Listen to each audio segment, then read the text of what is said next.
Welcome to Amplify, the personal brand entrepreneur show. Today on the show, Bob is speaking with Robbie Swale. I saw talent where in reality it was a lot of practice. And often when we see someone who we think is talented, it's actually just that they've practiced it much more than a normal person has. And so when you know that, then practicing something, even for just 12 minutes a week, is really important because it can take us to somewhere in the future that we wouldn't have imagined was possible for something as short as 12 minutes a week.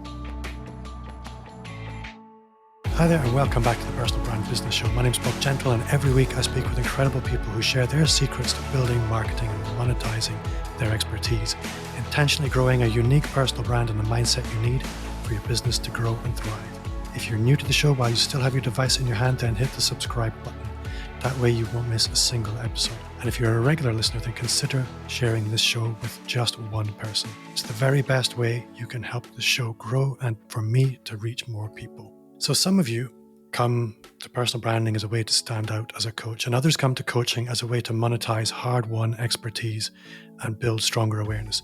Whatever is true for you, coaching is at the heart of the life of every high performer, often as both the coach and the coached at the same time. So this week, I'm pleased to welcome now 3 times author of How to Start Where You're Stuck, How to Keep Going and Not Give Up, and his new book, How to Create the Conditions for Great Work, Robbie Swale. Welcome to the show.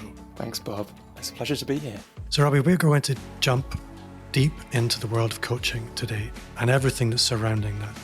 But for the listener who's new to you and your work, could you just start by telling us a little bit about who you are, where you are, and the kind of work you do? My name's Robbie Swale. I'm only recently based in the West Midlands in England. We've just moved out of having been in London for about 8 years. And the work I do, the way I think about it these days is it's really about 3 things that I'm interested in. It's about leadership and how people can particularly lead with honor, how they can do the right things even when it's hard, the right things for them, follow their values, not have to compromise themselves to reach the success that they want. It's about the craft of coaching. So all those things you just said, I completely agree with. And that's where one of my podcasts, The Coach's Journey, comes in. I run training for coaches sometimes and have a community of coaches that I lead. And it's about creativity. And I mean that in the broadest possible sense. I'm really interested in why do we sometimes, and this has happened to me multiple times in my life, why do we sometimes want to do something, perhaps even for a long time, and not do it? And then what's the gap? How do we bridge that gap between I want to do it, I know deep down I want to do this thing, whatever it is, start a business, write a book, some other creative project or something different. How do I get to the place where I've done it? And that's where the 12-minute method work comes in, which is those 3 books, plus a podcast, plus 1 more book coming soon. So there's a lot there, but I can't get past the moving out of London to the West Midlands. For my American listeners, if you've seen Peaky Blinders, that's what we're talking about here. That's right, yeah. It's funny actually, Bob, we've just, we've been getting recommended Peaky Blinders for a long time. I've never watched it. And a few months ago, I said to my wife, I think when we move to Worcestershire, we should start watching Peaky Blinders. So we watched like the first part of the first episode a couple of nights ago. We've got a young daughter, so we then got tired and had to stop, but we will get back to that. Oh, you're in for a treat. It really is just awesome TV. So what triggered the move from London? It's been a long time coming. Partly it's about more space, partly it's about more nature. Like we were in the 9th floor in a lovely flat that we loved for 6 years. And now I'm speaking to you from the new house, looking out at an oak tree in our garden that's hundreds of years old and a kind of meadow, which someone who lives nearby keeps horses in. And I can see over this kind of corner of the nearest town in the distance, nearest little village. So it's a lot about that. The original trigger, actually, strangely, and it's a lot about family, and that was the original trigger, really, which is the house next door to my wife's sister went up for sale. And this was midway through 2020.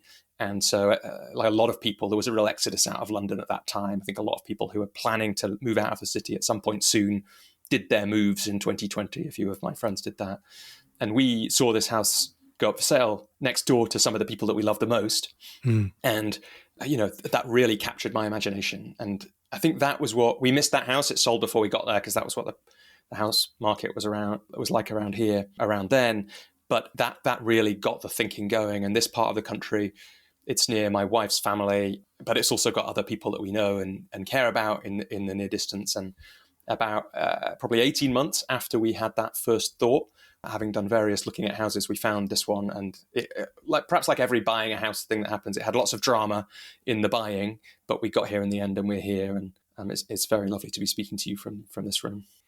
I've seen the view from your London window on Instagram. I did a bit of snooping earlier, and it's an awesome view. But I can totally understand with young children, that's just not sustainable. No, exactly. And I mean, we might get into it. The 12-minute method and the photos on those blogs is probably what you've seen. And the new brand of the 12-minute method blog will probably be this oak tree in the garden in this house we're actually just in Warwickshire, on the Warwickshire-Worcestershire border. Nice. So I want to spend a little bit of time talking about this gap between wanting and doing. But before we jump into that, because you're quite a young guy, and it's very easy. Well, I'm making an assumption looking at pictures of you, you're a young guy. I don't know what you're using if you're not.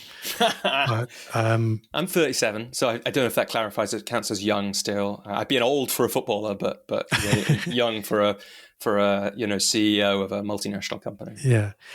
However, I think actually as a coach, you're misleadingly experienced. I don't know if I'm saying that properly.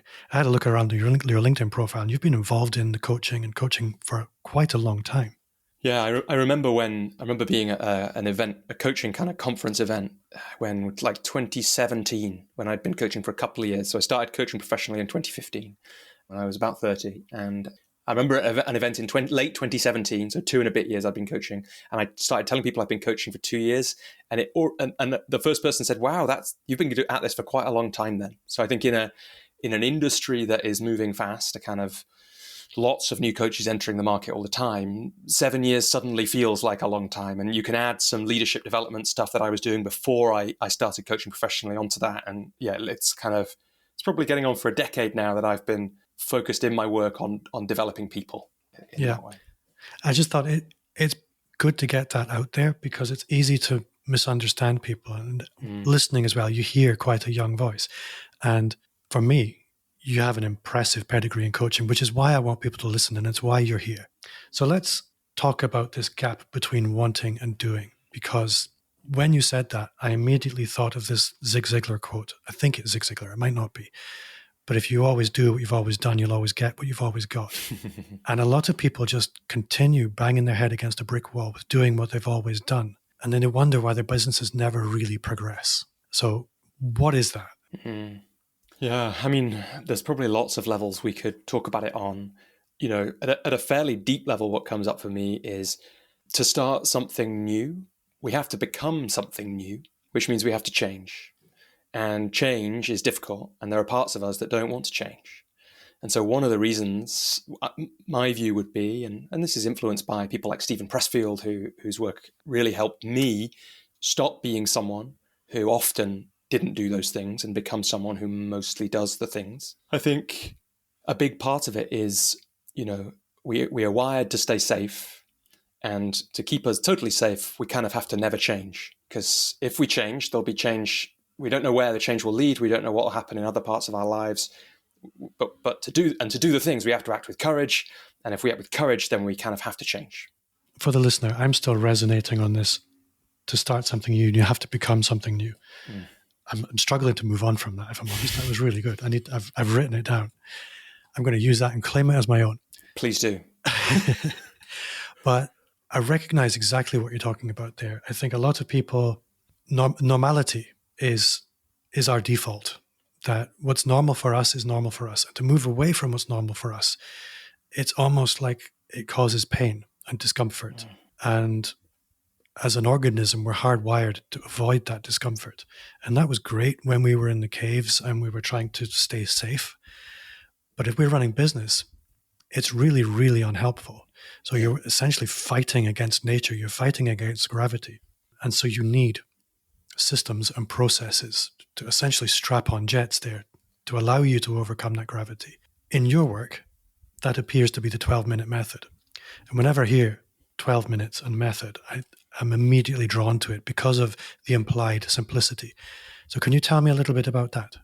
Yeah, and you're absolutely right. It really is has been. It was created really by accident from a coaching session. And it really has been my mechanism for overcoming that that gravity for getting through the pain and discomfort.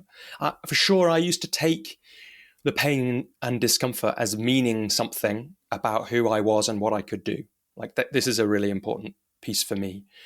I used to think that because I felt pain and discomfort or had thoughts like, who am I to do this? Or, all those kind of insidious thought patterns, that meant that I wasn't an author or a business person or a coach or whatever it was I was setting out on at the time.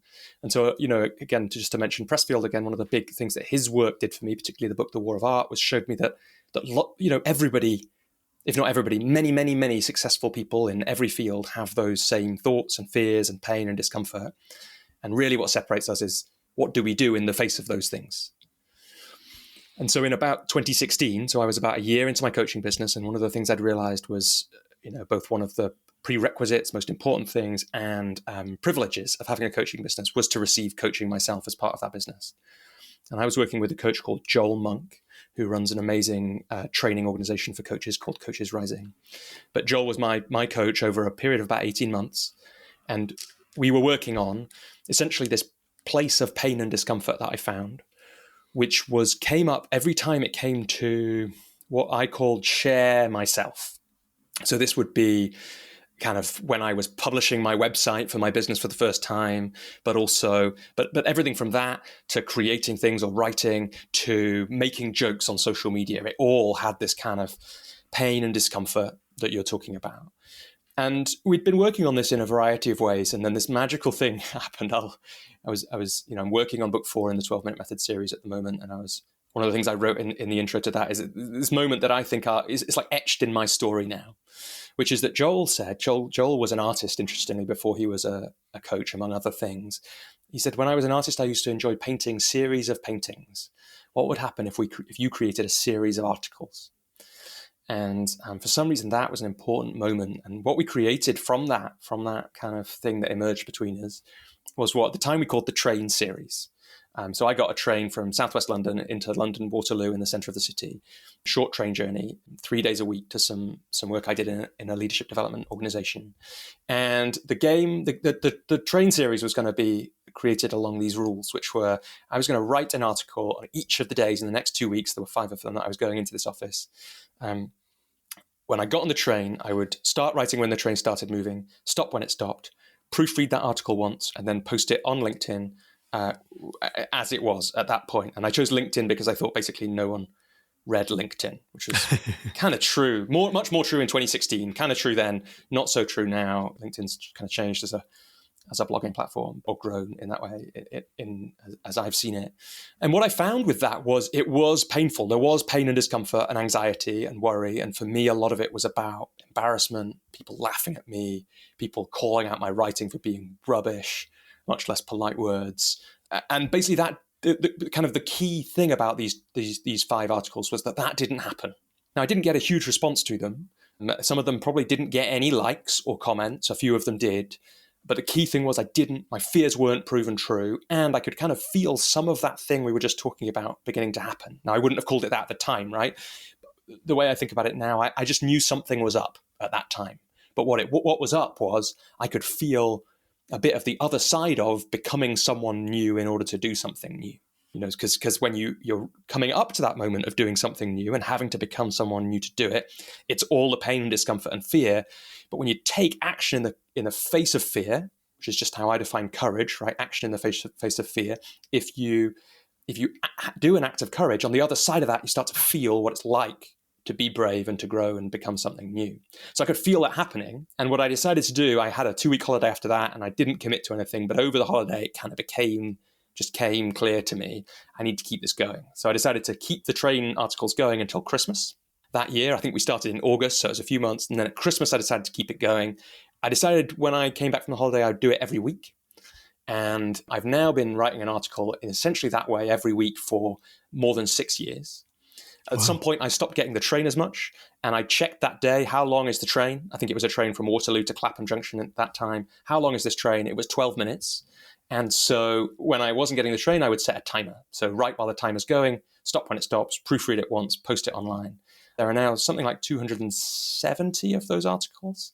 And on one level, the 12-minute method is as simple as that. It is to set aside some time, as much time as feels enough to spend that amount of time on the thing, whatever the thing is, and then to share it. And in whatever way share it means, to call it finished, to send the email. I have people who use it to get over their propensity to proofread their emails like a million times, which I'm also guilty of, or was much more guilty of before I started trying to understand that better, or ship the article, or finish the exercise and call that enough, whatever the different things might be.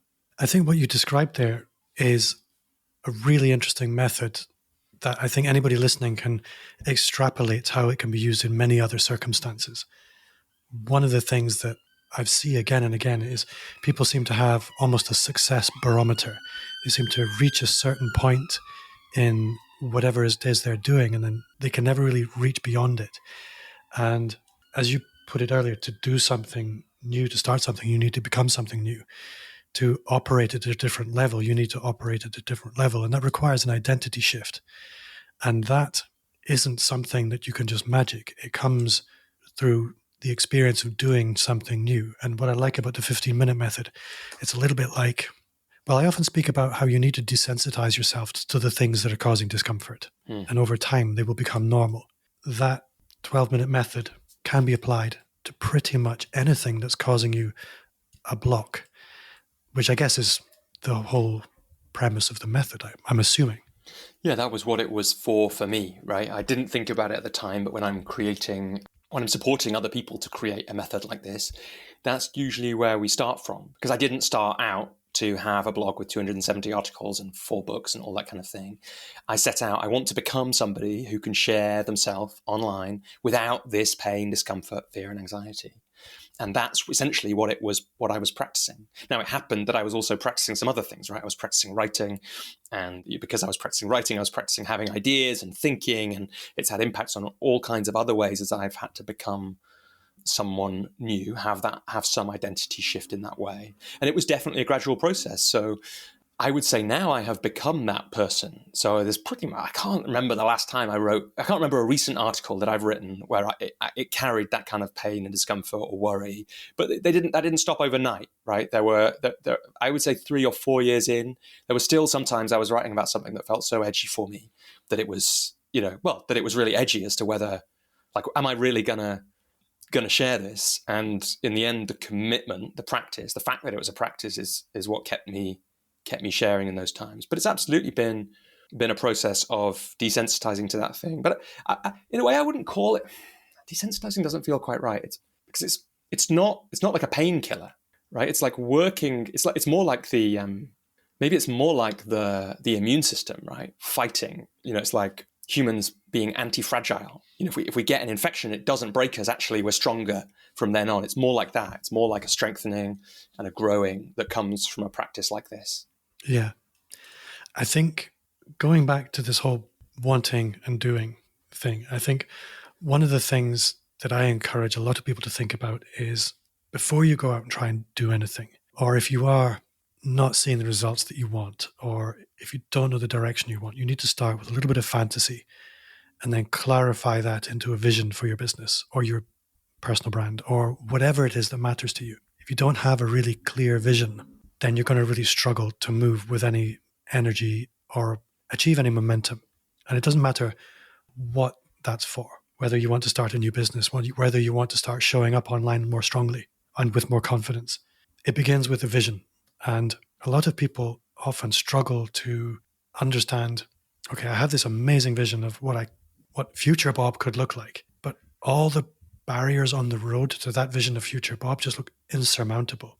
And what I like about the 12-minute method is it lets you just gradually, over time, chip away at the distance.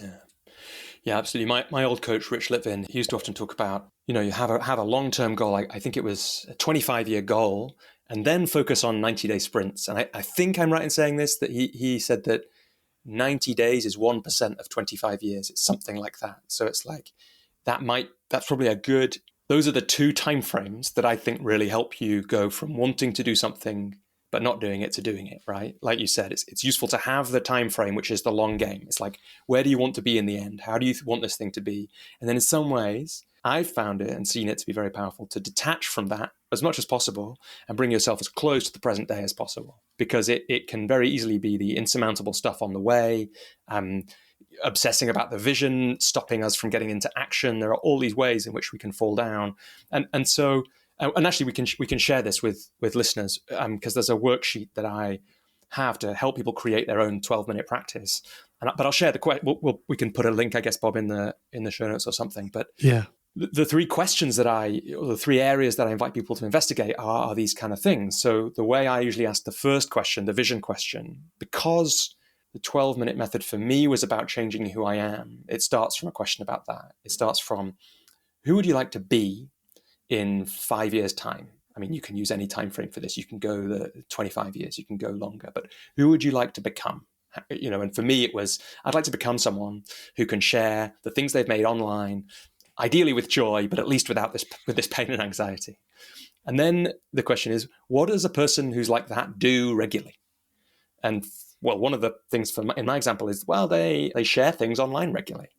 And then the last one is, and how can you turn that into something you can do? And on the worksheet, of course, it says 12 minutes. But what I love about 12 minutes is, Bob, that train journey, it's almost never 12 minutes.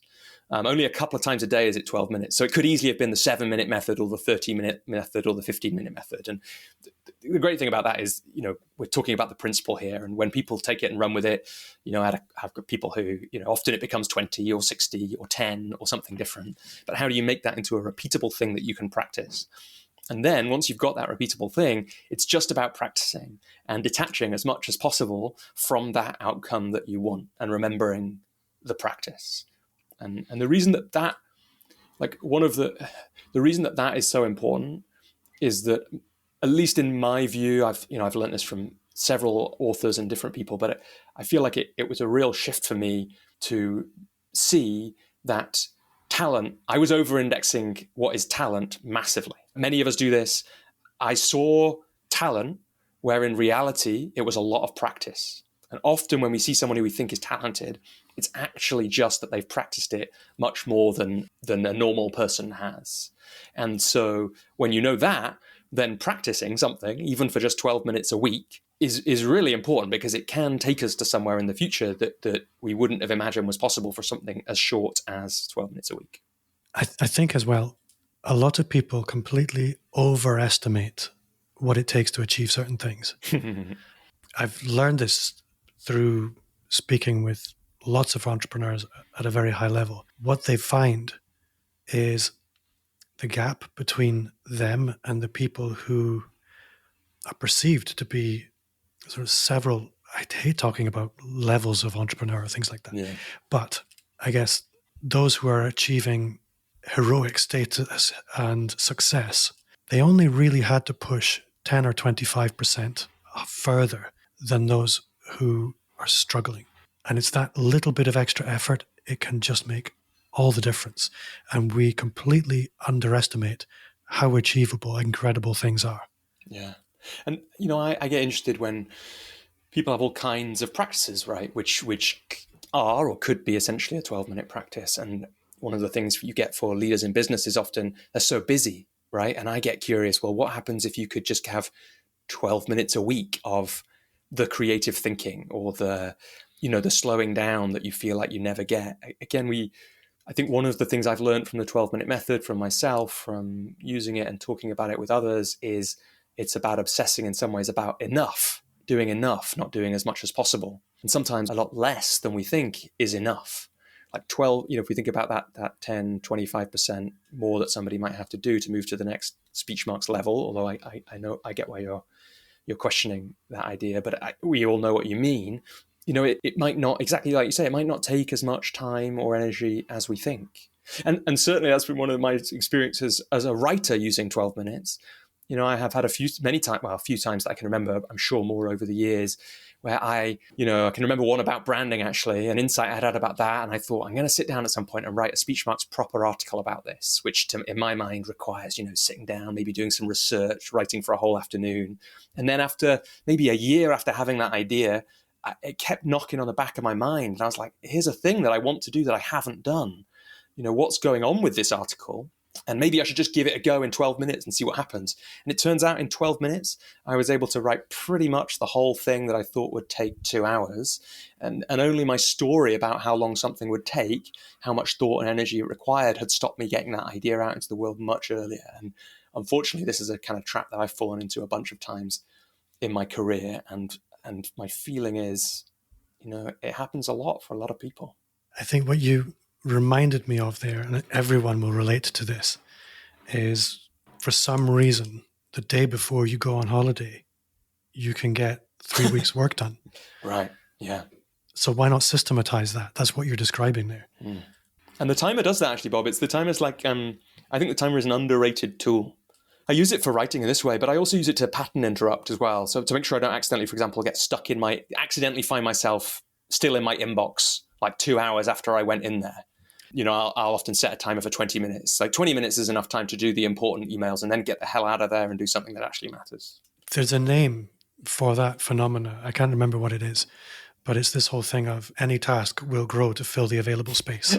Yeah, so you need to limit it. It's called Hofstadter's Law. It's by a guy called Douglas Hofstadter, who I once read a book by because a very successful therapist, couples therapist I know called Stefan Walters, he recommended it to me because he said, Robbie, you're really interested in people, but you also have a degree in maths, which is a true story about me. You might understand the middle of Doug Hofstadter's book, I Am a Strange Loop. It turns out undergrad maths wasn't enough to understand the middle of I Am a Strange Loop.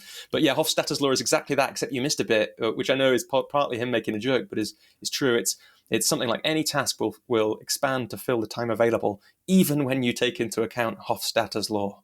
So even if you know it in advance, there's nothing you can do about the fact that it will take the time available, which is funny and feels very true. It's absolutely true. So I'm always curious to know, because whenever I hear somebody that's very competent, I'm always curious to know, where do they still struggle? What are the barriers and the blockers in your business today? Yeah, either psychologically, emotionally, or just really practical. I'm terrible at this thing. Yeah. I mean, I guess there's probably 3 that come to mind. So the first one is the same one it's always been. So I learned a thing about personal growth, I feel like. I think I maybe learned it from Rich, who I mentioned before. You first heard him say it, and then I've seen it to be true, which is, we never really, speech marks, sort things out. So the things that we struggle with at one point are likely to come back with a different level of complexity at another point. And so I still have to catch myself getting held up by feeling overwhelmed about things. So that's like a classic part of the reason I don't start something. Is I'll feel like the project is too big, I'll get overwhelmed and stressed. Like a real advantage of publishing a book about something is it puts it in your mind a lot more. So actually it's really useful for me to have published these books because it means every time I get overwhelmed about something, I remember, oh, wait a sec, I know something about how to deal with this. So, and I'll set aside some time, and I had it this year for a marketing project I've been working on, which is partly why we're here, which is about appearing on podcasts. I got super overwhelmed by it, and I was like, well, look, I know something about this. So I'll set aside 30 minutes each week this year, and if I do that, that's probably enough. And what's good about those kind of ways of working is, once you've started something, this is part of what's in the first book, How to Start When You're Stuck. Once you make a start, like we think we need inspiration to start, but the truth is it's once we make a start that we let inspiration in, and inspiration is always around us. And that's probably it's probably the courage feeling I was talking about before. We make a start, we have the rush of courage, and then suddenly it doesn't feel like a thing to only spend 30 minutes. It's like, if I've got time, of course I'll do more than that because this is an exciting project. But I still struggle with those things, and I have to be really careful not to let the overwhelming scale of things, all the twists and turns between now and the vision, get too much. So that's one. Collaboration is another. So one of my mentors is a psychologist and author, Robert Holden. One of the things he says is the next level of success always requires a new level of partnership. And so I've been thinking a lot about that in the last year or so, which has meant expanding the team of people that I work with in a bunch of different ways and constantly having that in mind. How can I ask for help more? How can I bring more people on board now so that the future is freer? And of course, it makes an enormous difference to me when I do that. And then right now in my business, I've just had a coaching session actually on it this morning. Right now, it's about like, what next? And in a way, it's about, that thing you were talking about before. It's about like, if I always do the things, if I continue doing the things I've always done, I'll kind of stay in this way of being. What's the next level of success for me?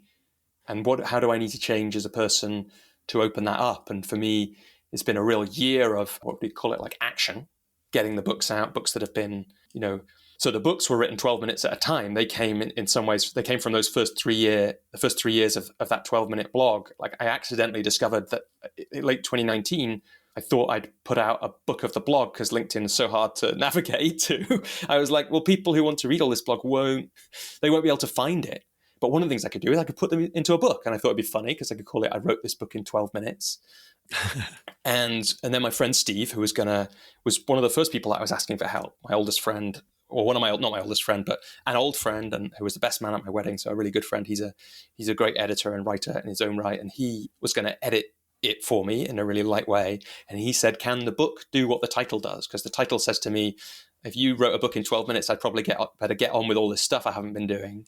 But can the book do that? And amazingly, it turned out that it could. So I'd written 80,000 words in those first 3 years.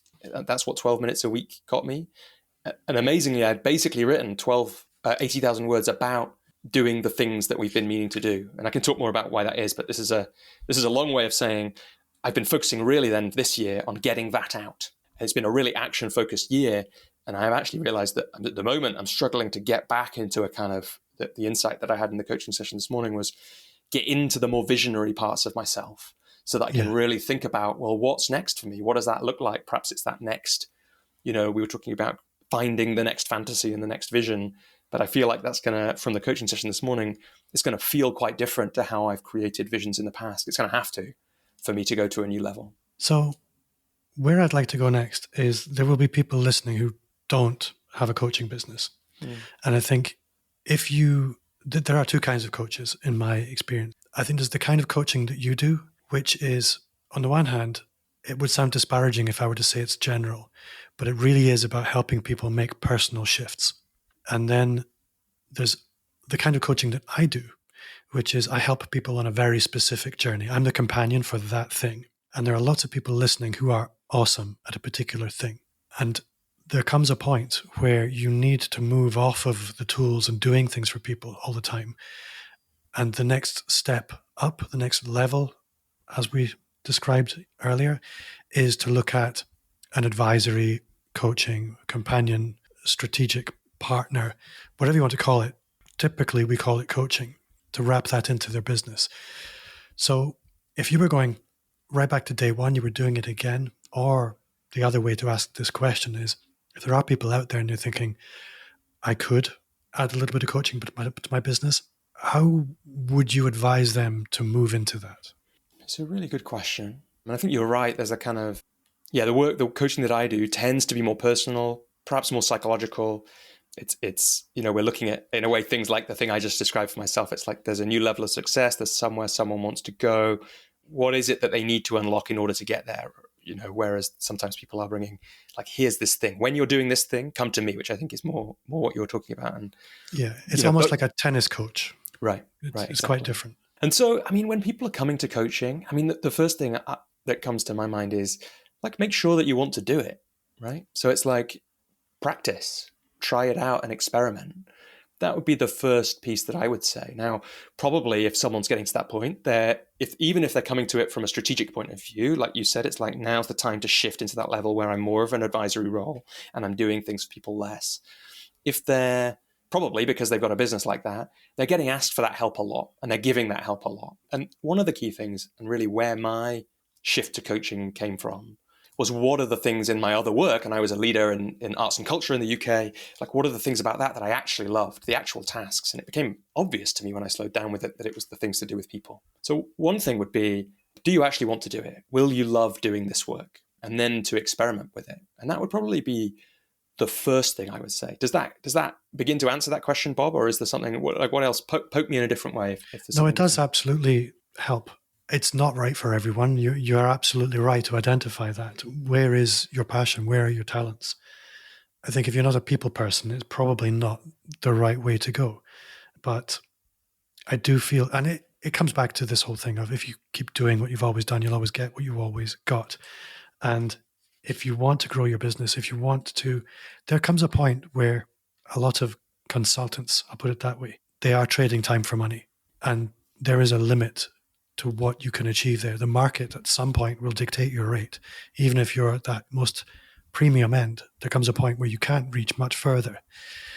And moving into coaching will allow you to monetize in a way that's a little bit better leveraged. But that isn't for everyone. There are other routes. I guess one question I would have is, what are the prerequisites from a human perspective? And alongside that, do you feel that any kind of qualifications are a prerequisite? Yeah, great. I love the question.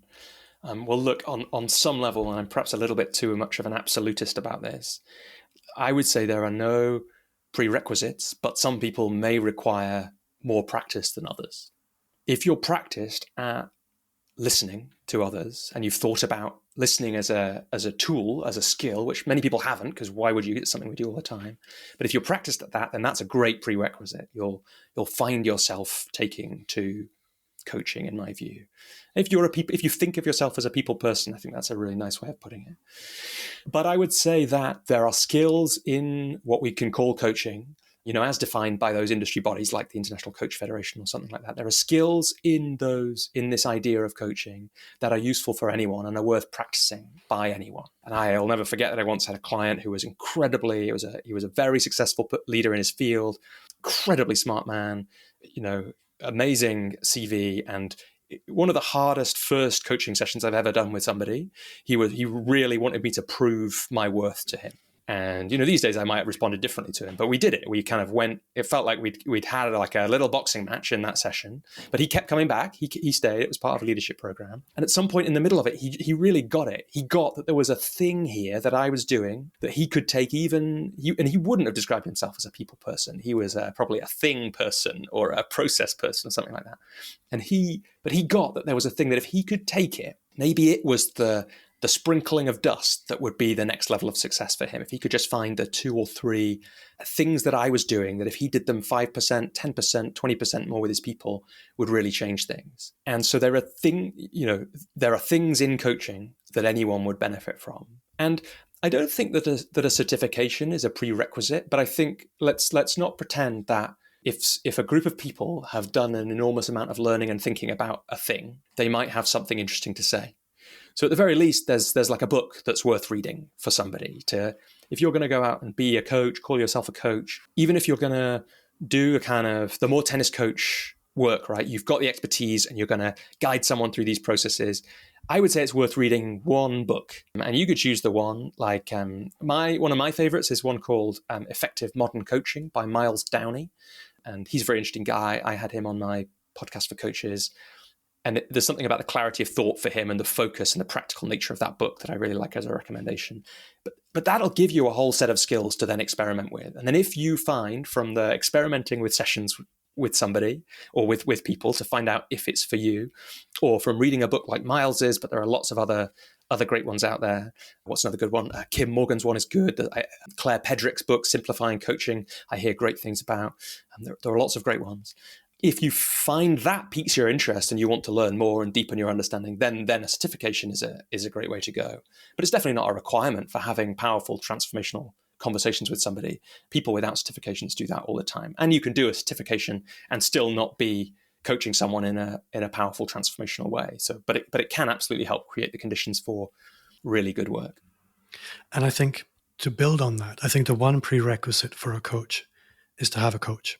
I think that's really important, because if you're not willing to do the work, how can you possibly expect your clients to do the work? Yeah, certainly. I wouldn't say that's. Unfortunately, I think there are lots of coaches, Bob, that don't do that. But I don't think there are many successful coaches who do genuinely powerful work and run their businesses successfully. I don't think there are many of those who don't have their own coach. And honestly, to feel the power of it, I've just told that story about Joel from 6 years ago, right? Once I'd had that experience of how powerful coaching could be, it's much harder for me. It didn't stop me, right? Because I still have the pain and discomfort and the worries, but it's a lot harder for me to doubt that the thing that I'm delivering is powerful when I felt the power of what it can do.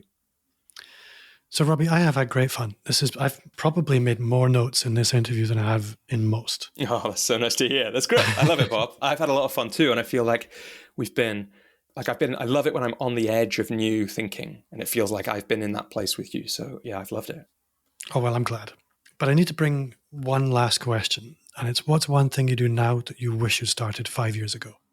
It's probably having help, Bob, to be honest. It's like I have an assistant, a company that works with me who is a team of them, and they do various things on my business. I have people who help with the podcasts that I run.